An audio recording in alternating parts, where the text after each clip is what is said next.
ganda ng connection ni Butler at Horford. Stephen Curry hype na hype sa bench, Golden State Warriors kontra sa dayong kupunan na Indiana Pacers.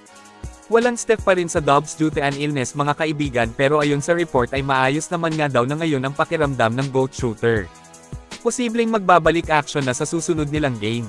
So tambak malala ang inabot ng Pacers sa gutom na grupo ng Golden State Warriors, ang bakbakan ay nagtapos sa score na 114-83.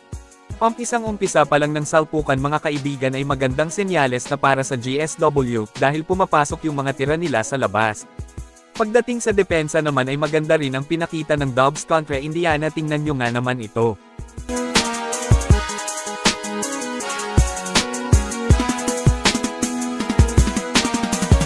Ang mga nagdaang malamyang depensa ng team nila sa labas ay siyang dahilan kaya sila natatalo sa mga nagdaang bakbakan nila.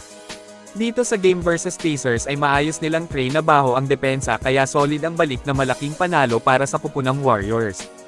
Pinaingay naman ulit ni Jimmy Butler ang medyo tahimik na pangalan ni Al Horford. Struggle din ang umpisa ni Al this season, ito na yung bawi ng former Celtics champion sa tulong ni Butler.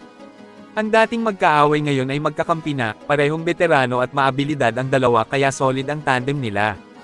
Hype na hype naman si Steph Curry sa buzzer beater 3 sa third quarter ni Moses Moody at may kasama pang foul. Grabe pinag-cha-cha ng sayaw ni Moody ang bantay.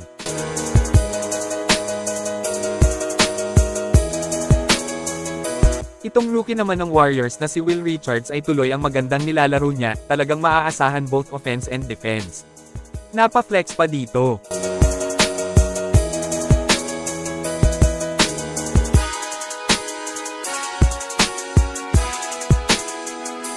Ito balikan po natin ang ginawa ng GSW sa bakbakan kontra Indiana Pacers, solid game para sa Dubs.